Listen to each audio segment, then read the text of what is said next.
It didn't seem right that we talked about celebrating Recovery Month without acknowledging the people who can't be here to celebrate with us. These purple balloons that are tied to shoes are here as a powerful symbol for our community. In 2015, all over Colorado, we lost 872 people to drug overdoses. This is in memory of them. We've lost so many, and they are near and dear to us. 872 overdose deaths in Colorado last year. Every 9 hours and 24 minutes. More than 2 families affected every single day. 3 deaths a day. Monday, Tuesday, Wednesday, Thursday, Friday, Saturday, and Sunday. It's one of the biggest public health crises of our time. I don't hear about it on the news.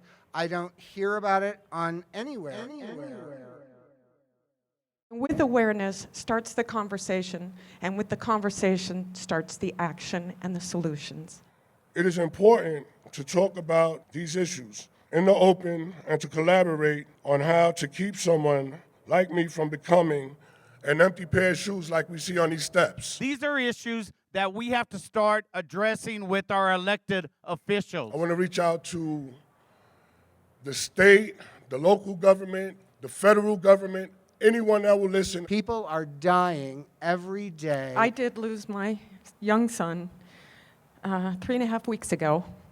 He was going to start school that day. Join your voices, please. I don't think it's enough for us to wait until representatives and senators arrive in this building in January. I think we ought to have a hand in educating them in advance. Let legislators pass through us while we're hand in hand surrounding this Capitol, showing people that recovery works. We're asking candidates for the State House and the State Senate to come and answer questions about the prevention and treatment of mental health and substance use disorders. Let's stand up and speak out about being people in long-term recovery. We are living proof that no matter what hell we've been through, look at where we're at today. Today I get to be all kinds of good things because I'm in recovery.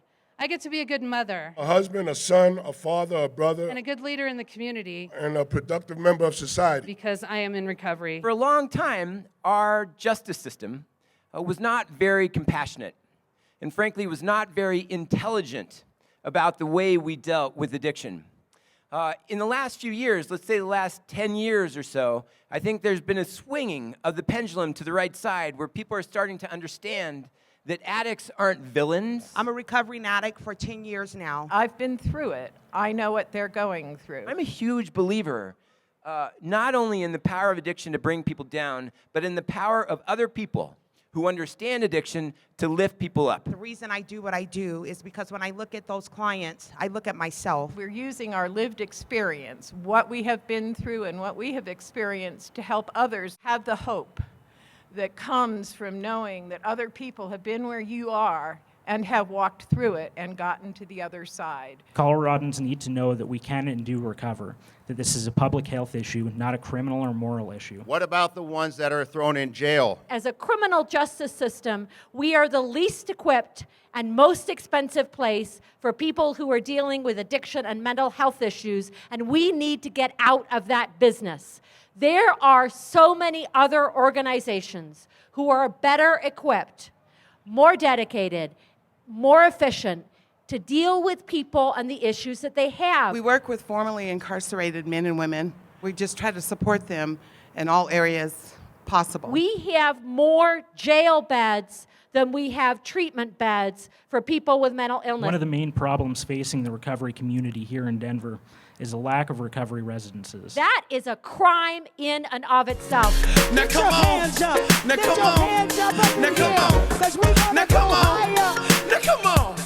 Now come on. Hold up. Now put your hands up. Recovery works. It does work if you work it, and it takes all of us coming together. And I'll never forget the day when Jesus laid his hands on me. Well, now, since God is Her singing here today is just such a gift to us to really celebrate all pathways to recovery. There are different stories as to why people abuse substances, and with that, there should be different pathways for them to get out. What worked for me doesn't work for everybody. What we envision is a world where every individual actually has the power to choose what their recovery looks like, as opposed to being told what that recovery should look like. I don't care what religious affiliation or none, there's one common theme in all of them, and that is we need each other to survive. A lot of the time, problems start in adolescence. I'm imagining a recovery high school here in Denver, part of Denver Public Schools. It's free, it's public, available to anyone. We're hoping together we will be able to change the dialogue in society as to how we address this disease and to destigmatize this chronic illness like we have for many other chronic medical conditions. Our mission statement, I think, is applicable to every single human being on the planet, and that's be well, have hope, and pass it on. We are scheduled to circle the Capitol building holding hands as a representation of hope that people do recover. As you take the hand of the individual next to you, whether they are in recovery or not, note to yourself that their journey to this building was not the same as yours. Allow yourself to be empowered by that which brought you here today, and please allow everyone to feel just the same. Because as cliche as it is, we cannot fight the stigma out there while we are reeking with stigma in here. A moment of silence for our friends, our relatives, all those folks who are no longer here because of their addiction issues. We remember them.